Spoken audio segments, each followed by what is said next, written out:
everyone. Welcome to the first show of the year, a live prompt where two hosts will be crossing paths to explore one prompt, two different perspectives from our lived experiences, and really, we're just going to be having a lot of conversation and we're excited to be here with you guys.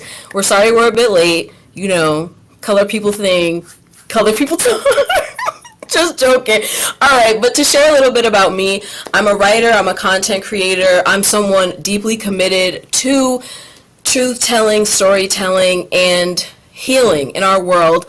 And that's really what this space is going to be about. This is about, pondering questions that are going to make us think, but also sharing things that have enlightened us and that inspire us to, keep us going, keep us joyful and uplifted.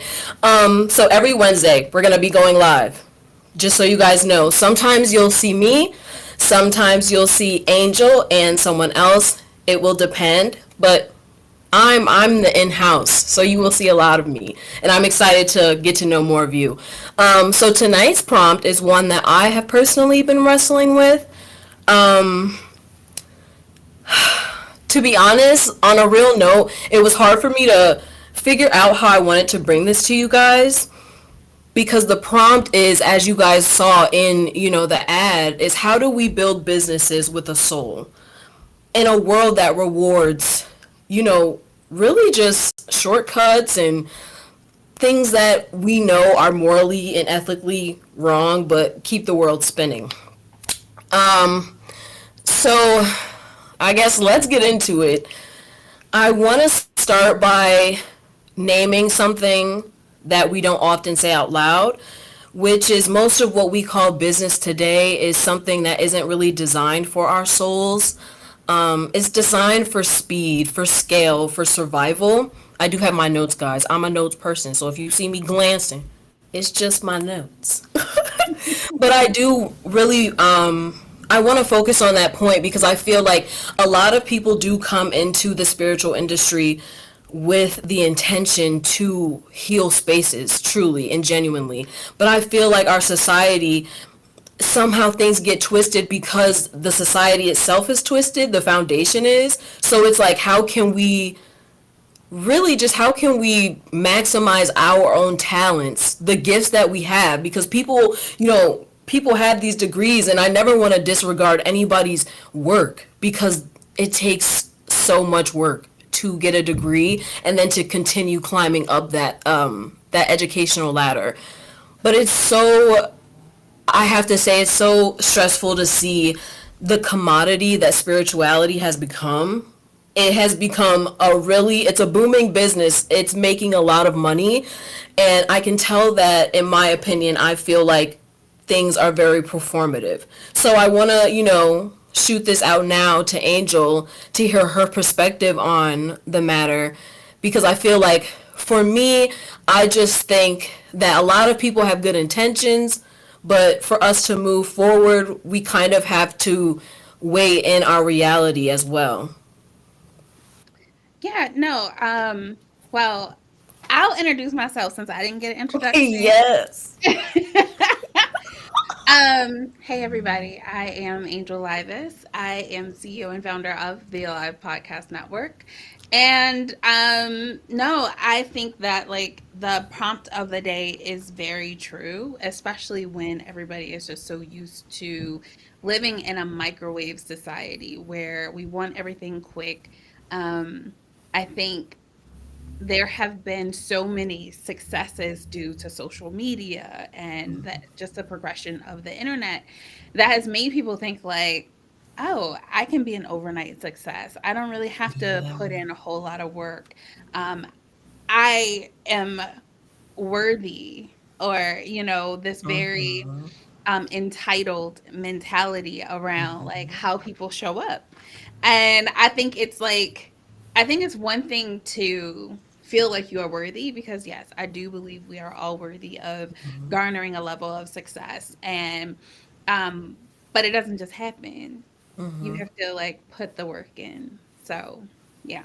Yeah, I agree with you 110% because as someone personally who has like went through a lot of things in her life, and everything for me in life has been a slow burn. That's been a little frustrating, I won't lie. Patience is a virtue. But like, everything in my life has been very slow and steady. I always remember that book.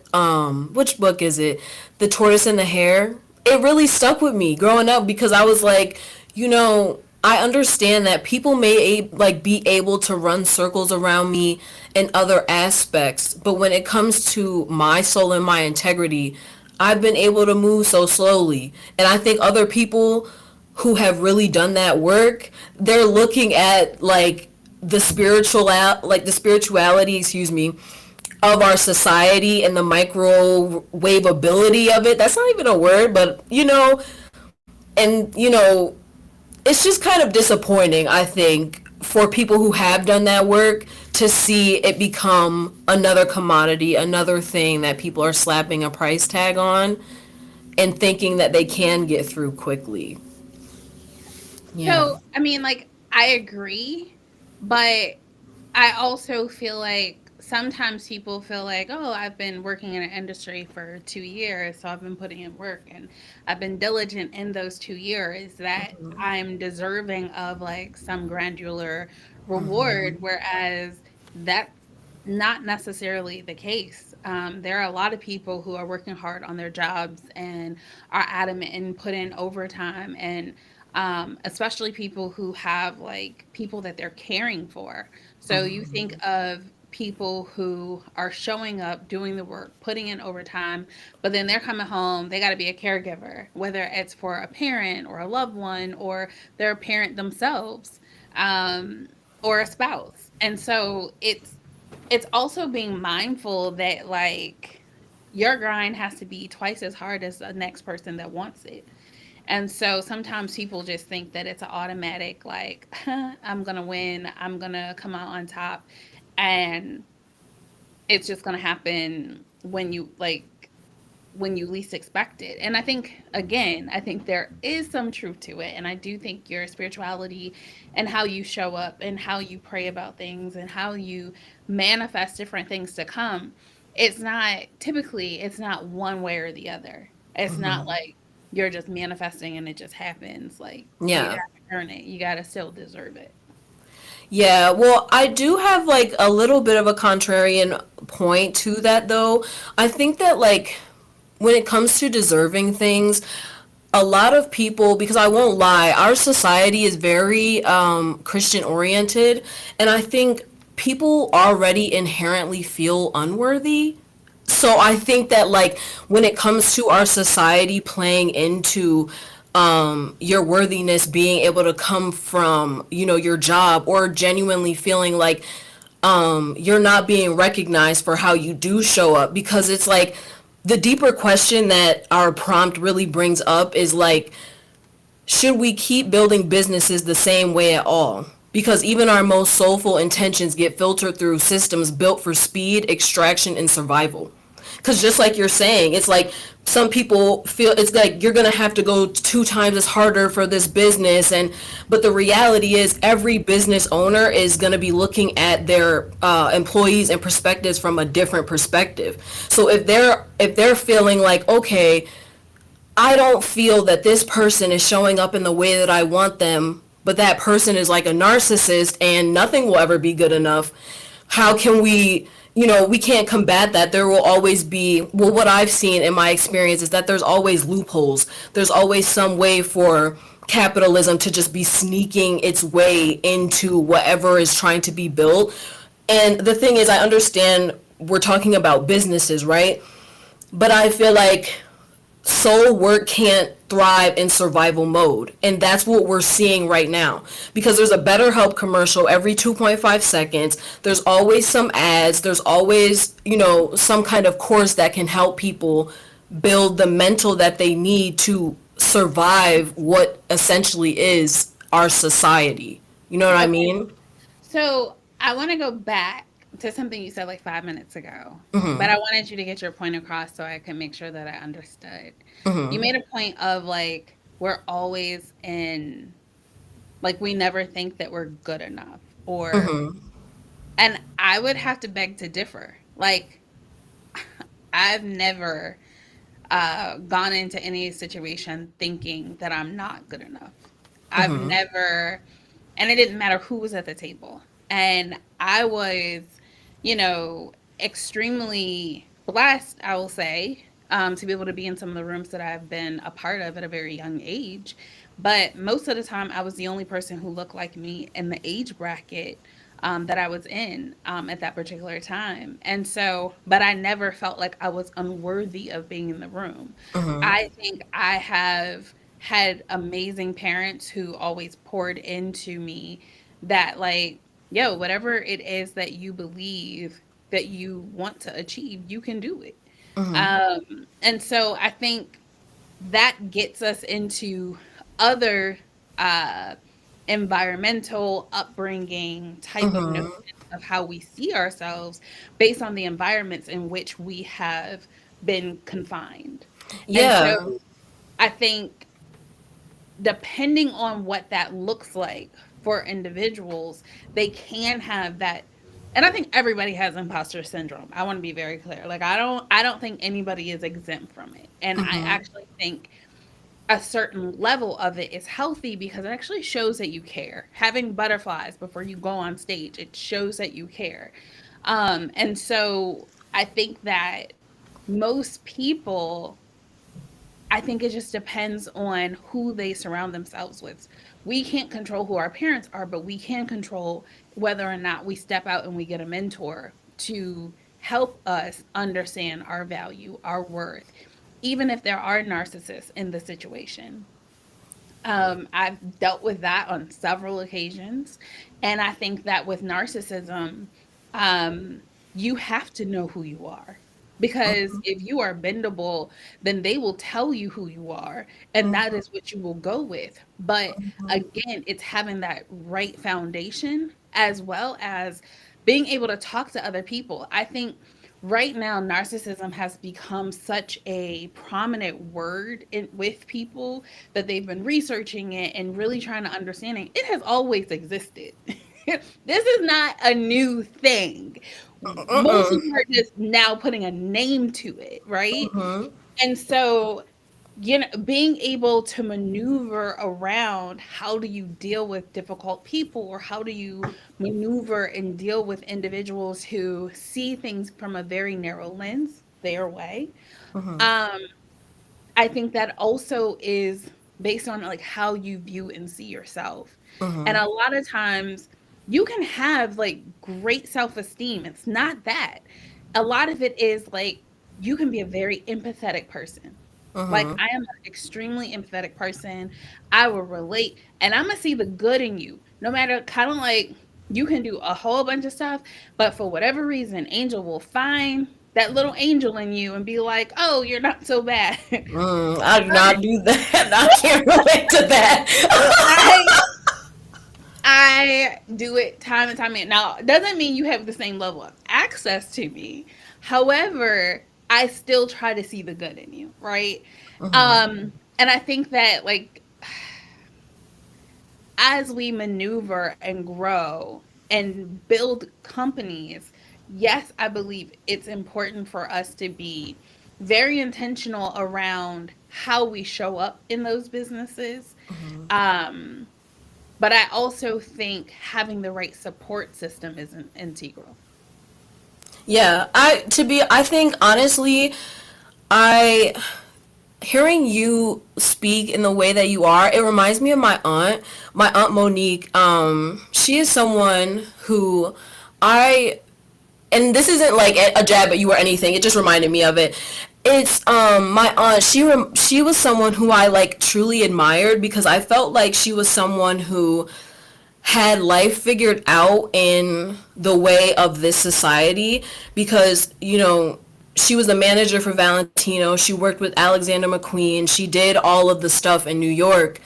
But what I realized very quickly was like it was like 2019 or something, and she was sitting in the car and she was saying that like she felt that she never got her moment of like feeling like she really got what she deserved, what she worked for, or feeling like, you know, I'm not going to necessarily, regardless of how worthy she felt, the recognition or really the substance that she was seeking from accolades, business, all the things never really came to her or never really come.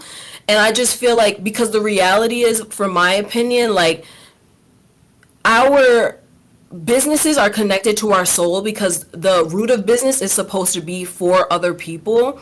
And our souls aren't a strategy. We can only strategize our soul so much, and it has to be a commitment to truth. So it might require slower growth, or some people might, like you said, it depends on how they've, you know, been environmentally, impacted, all those things. But it's like, when we're building businesses in a society, like I said again at the very beginning, that has shown us time and time again, because we can't disregard what's going on in the world right now. Hmm. It has shown us time and time again that we are not we're gonna keep beating the same horse, and it's already dead. So that's why I feel like what I'm really calling for people to do is to pivot and change their mind about business entirely. Because although I understand, I feel like your perspective and point of view, because you've been to college, I see the awards, I see the accolades, I see all the hard work that you must have had to even muster up to be giving your soul, all of your breath, all of that talking, that is your breath, your soul, and your body that you are giving to people all of the time, your energy, your time, that's your life. So the fact that you're doing that, and you're wanting people, you have good intentions, you want people to change and grow and develop. But something that I'm seeing as a pattern, in my own opinion, because I'm also, I have to say, I'm a very, I don't want to say a very spiritual person, but it's like, I grew up Christian, and I had to deconstruct those beliefs. And spirituality is very different from having a religion forced on you, because it's a lot more intentional. And the fact is that, like, we keep continuing to do the same things, and we're expecting different results. And I just feel like we need to shift our frame of business back to who we are inherently as people, because I feel like the speak of, like, all of the things, the doctorates and the PhDs, and it's like, I never want to devalue anybody's, really, their intellect, because of all those hours they spend learning a subject or becoming, a So how do you professional. propose we do that? I Okay, so here's my thing, because I knew you was gonna ask me that, but I actually have, like, answers. Don't pretend like you took notes. This is supposed to be an open dialogue. I Go ahead. know. Read your notes, girl. Okay.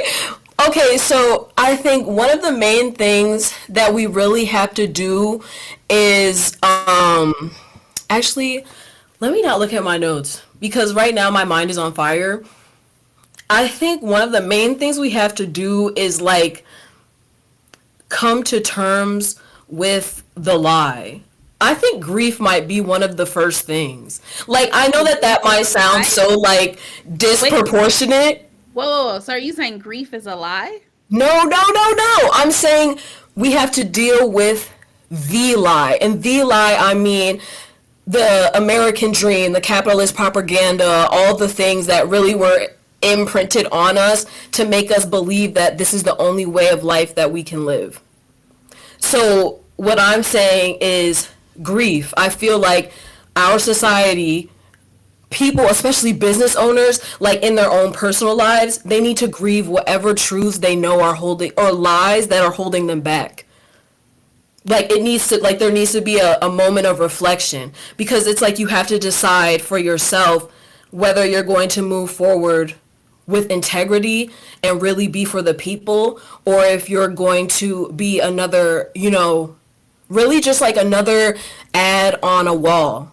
Because I think that we need more in-person things. We need more things where we're connecting face to face. Not that this isn't great too, because we need this, because everyone can't access in person.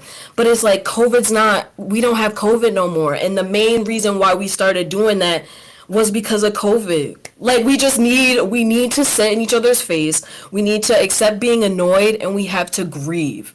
Like, that is really But what does that how have I to do think with of it. business? Like, what does that have to do with business? It has to do everything with business. Are you kidding? But I Every mean, single thing. I feel like I think any hopefully, I can't speak for everybody. Hopefully, people never lost human connection as a business owner. They did though, Angel, and you know it. You know some of them For did. business? I don't Because know. like listen, right? I can say this, right? Here's some things, right? We say we want authenticity, but what does that really mean in a world where everyone's selling something? Stop reading. What? You heard me. I can't. I can't. You know any kind of person who's actually nah, I can't get I'm not gonna get off topic. But like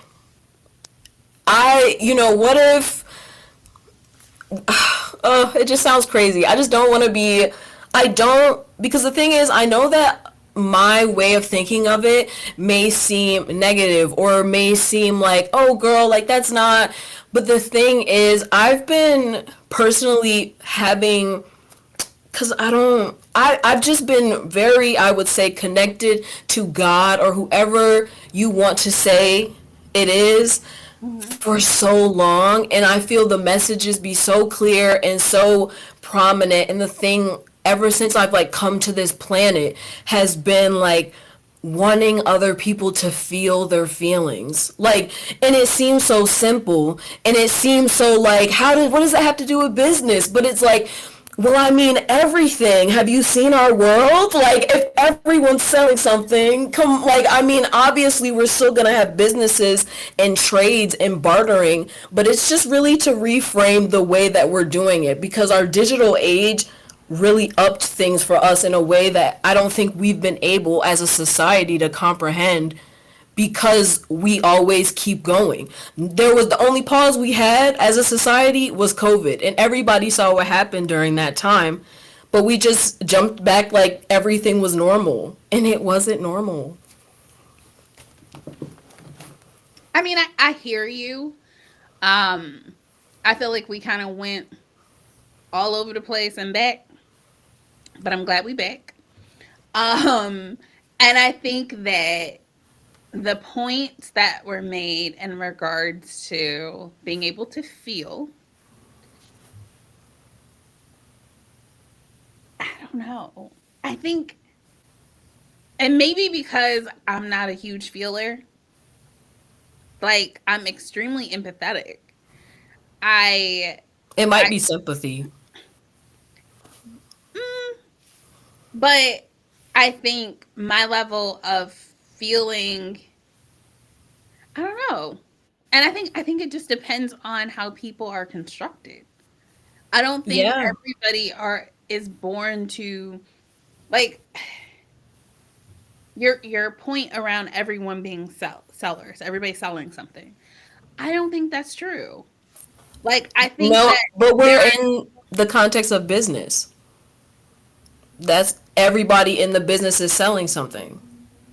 not necessarily. Like I mean, well you're saying like everybody, so if I'm in marketing, I'm selling a product, or Yeah. if I'm in sales, I'm selling sales. If I am Okay, so if you're saying as a business, you're not supposed to sell, you're supposed to connect through feeling and want to work with people based on how they make you feel. Not based on how they make you feel. It's about, because here's the thing. I understand where your mind is going, but it's more about the genuine connection, because let me give an example, right?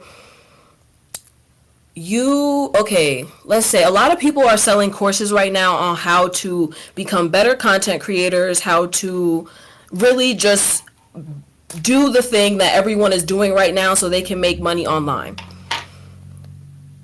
The reason why I would say that that's disingenuous to humanity is because right now people are about to go through another recession. People are about to lose things in ways they never have.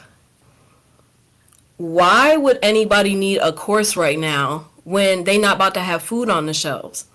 When all of the, if the whole reason why we're in business, apart from genuinely helping people, is to feed ourselves, if we were able to feed ourselves, would everybody be in business the way that they are today? No, it So, would so not let be me, the so, same. okay, so let me say this. Your earlier point was people are in business to provide a service, to help people, right? Help people. Whether somebody is promoting something through social media, and I'm better understanding like where you're going. If there's no level of connection through social channels and people just see, oh, you were successful at this, but that's like their goal. They may be an author and they're looking for somebody to help them with that.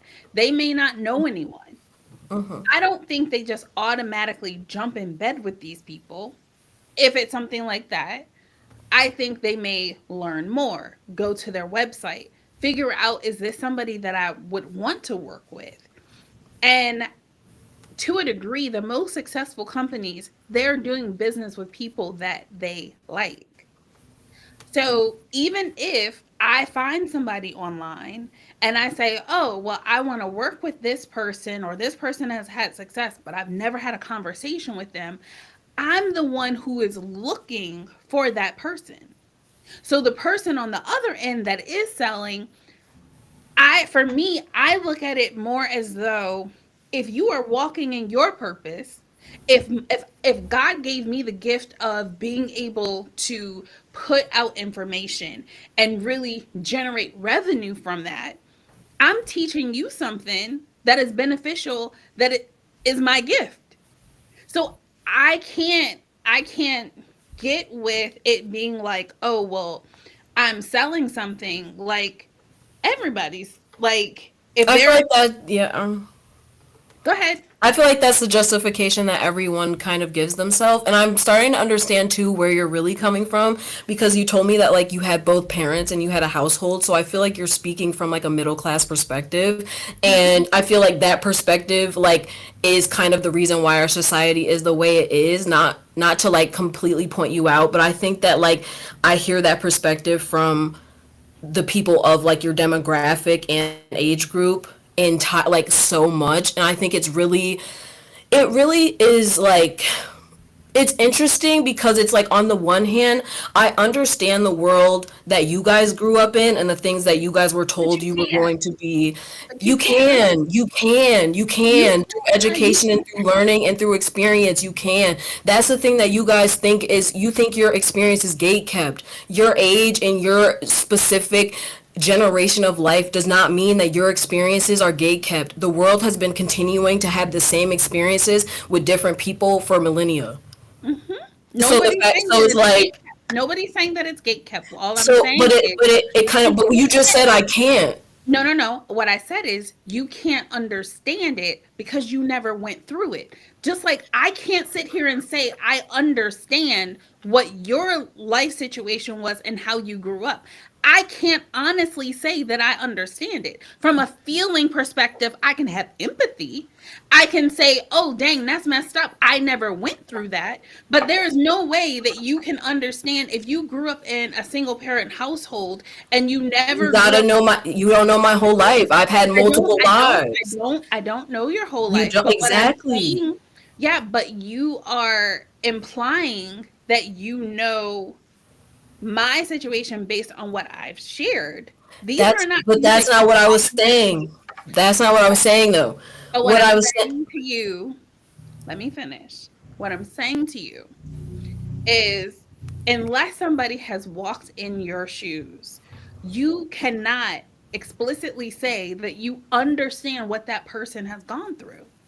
Everybody has gone through all types of situations. You don't know, like, there are middle class people who have been raped. There are middle class people who have been homeless. There are middle class people who are alcoholics. But that doesn't mean that because you're middle class, you're all in the same And bucket. no one said that, but you're getting defensive because you felt I'm like that not was getting implied. defensive. But that's what I'm saying. That's why I want to stop you before you went on that whole entire rant, because you implied that. I never said that everybody in the middle class had one experience, but Well, I could you tell said, based off how I what you know were that saying what your you experience are was, middle because you had class. told me in the beginning that you had a loving family, that you were poured into. That's why your perspective was different. That is what you told me I prior. said that earlier, but that Exactly. doesn't So mean I that was you speaking understand my specifically to your situation. experience, not everybody in the middle class. But you felt the need to defend everybody in the middle class because I spoke directly to your experience. No. I Yes, am that's exactly what just defending happened. I am defending that you can't say that you understand anybody's perspective. Like you can, because you were previously saying you go off of feelings and people need to go off of feelings. Is that not what you said? No. You did not say I that. didn't say people need to go off feelings. I said that people need to feel more. Okay, so feel more. Explain what you mean by feel What I more. mean by feel more is instead of like I would say this, right? So through experiences, most people who have gotten to where I would say you are in the corporate world of work, they most of the time, based on my experience, have a very skewed perspective or a very tunnel vision perspective when it comes to how they feel that people like can yes or no experience what they experience, or it that's why I said it becomes gate kept, because it becomes a thing of, okay, well, you're not walking in my specific shoes, and it's like, okay, no one is walking in anyone's specific shoes, but people can have similarities. People can discuss and things can overlap. So, what I'm saying is, when it comes to needing to feel more, if everybody, instead of focusing on the surface level things, which is, oh, okay, this needs this, and this needs this sale, and this needs that. Okay, did everybody even eat today? Like what's everybody's, how is everybody doing today, what's going on, because people will, as business owners, everybody no longer becomes an individual, they become a cog in their company, a cog in their production. And are you speaking for in general? You're not Yeah, I'm saying speaking in general because the thing is like, as you said, I've lived multiple lives. My parents were married when they had me. I lived a middle class life, but I also was homeless all throughout high school. I also moved around a lot. I also had money, lived in Las Vegas, went to Laguna Beach. I've also, lived in LA. I've done a lot of things. I've lived a lot of experiences, and I've been around a lot of people. And the things I've experienced from most people of like your age group is like what really is my just age kind of, group? yeah, it's the age No, group, I it said has to what? be an age group thing because I I feel said like, what's my age group? I would say, are you like mid 30s early 40s? Somewhere in there, Yeah. something like that, close by.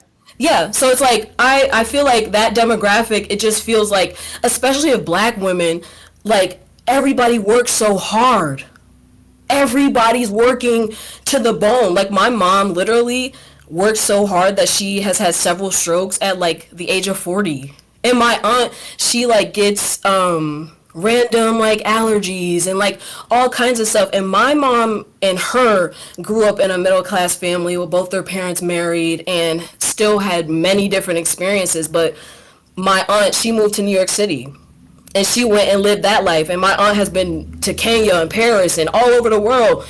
But the fact of the matter is, she's not whole because her chasing business, her building her own business, having her own store in Brooklyn, none of it cured the emotional ailments. And I'm not to say everybody has their emotional ailments, but when it comes to businesses, I feel like our world is a reflection of people's inability to feel. Okay, so I will politely agree to disagree, and I understand like Yeah. the. I don't. I don't know if it's feel or if it's people's inability to care because your definition of Feeling is caring.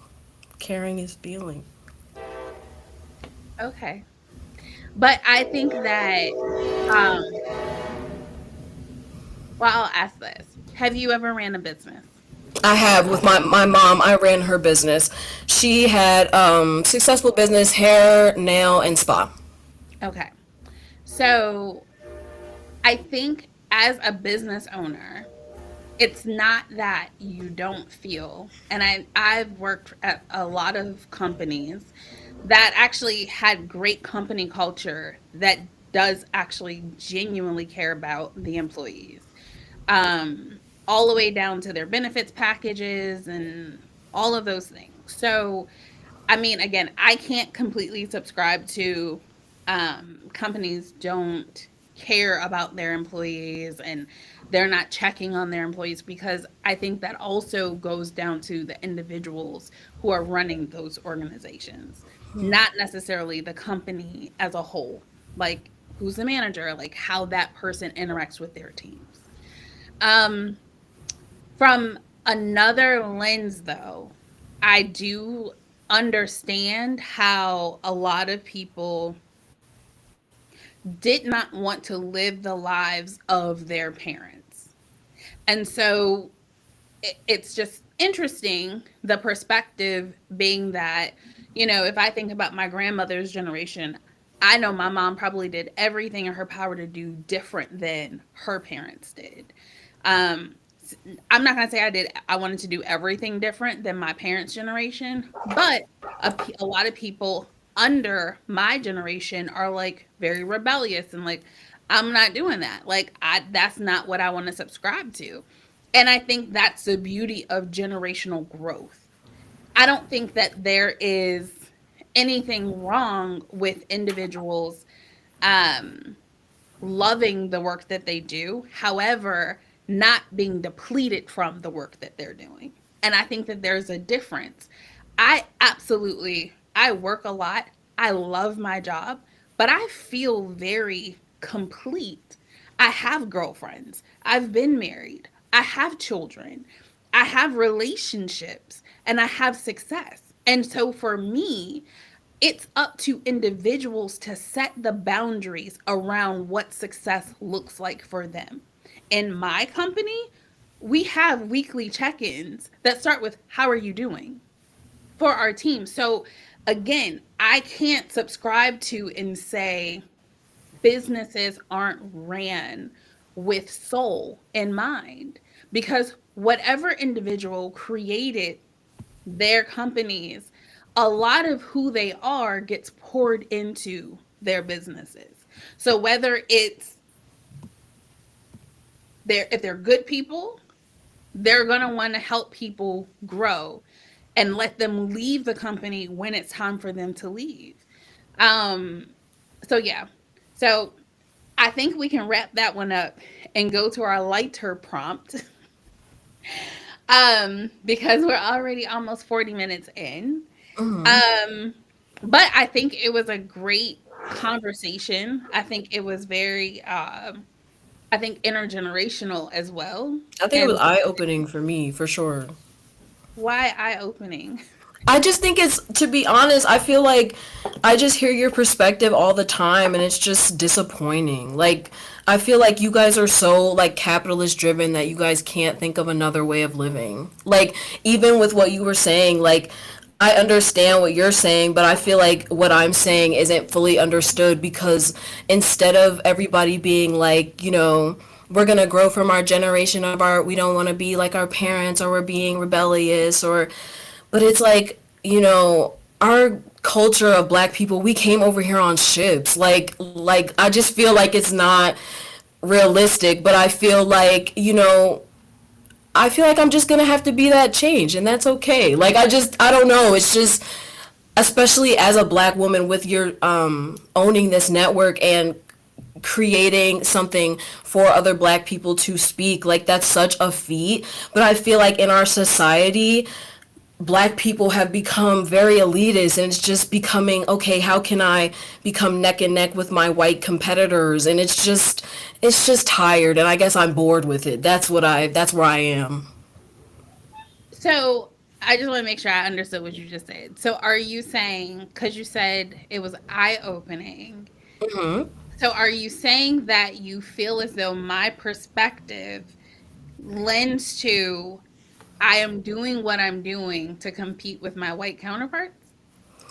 I would say, like, even the way you're kind of framing your response, it's like you're summing up everything that I said into the parts that are like the most, like, you know what I mean? Like, because the No, fact I'm of the getting a matter feel is, for no, you, because but I you feel like that's why I feel like we even begun to like go back and forth because the way that your generation even frames like not saying conversation, my it's like generation. Just say it's me, because it is. I don't want to Will you generalize everybody. specifically? Okay, Angel, will you specifically? The way you're framing conversation with me is very much like you're in a place of higher knowing and higher knowledge, and I understand that that may be true in No, I'm not. certain aspects. Let me That finish.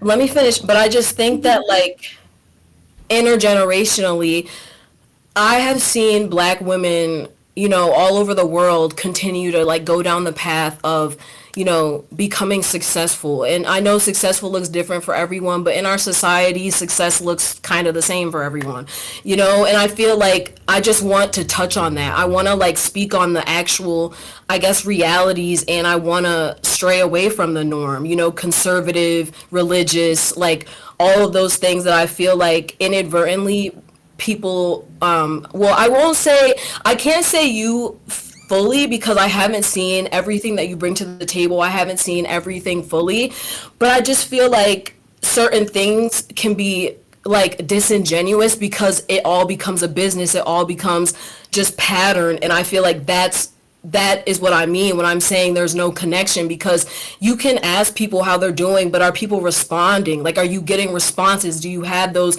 level of connections with your creators? And like, that's what I'm getting at. And I feel like every time I'm more speaking to the relational part, we keep coming back to like business strategy and like, being a CEO and that kind of thing. okay. Maybe I'm missing parts of the conversation. Um, because I didn't feel like we really talked about being a CEO.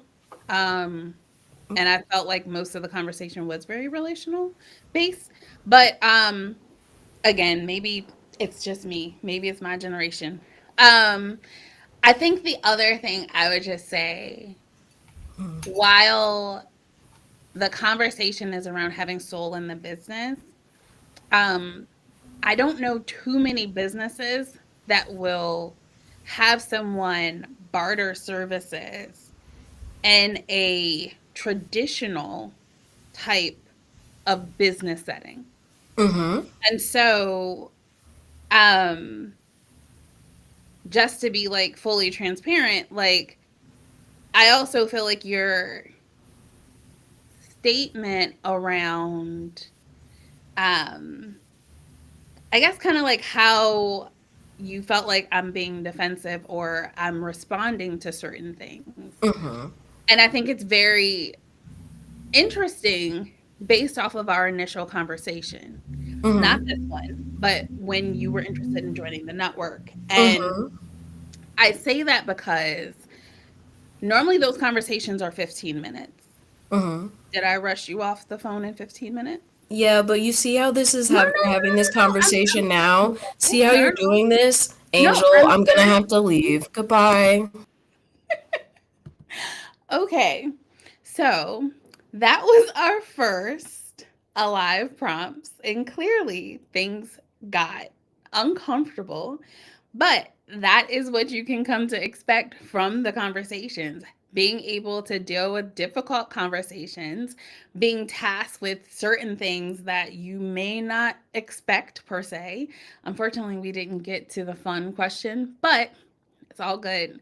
We'll be back next week with another prompt where two hosts from the Alive Podcast Network will be able to share their thoughts and opinions around one thought, two perspectives. We look forward to seeing you again next week. Same place, same time. All right. Bye.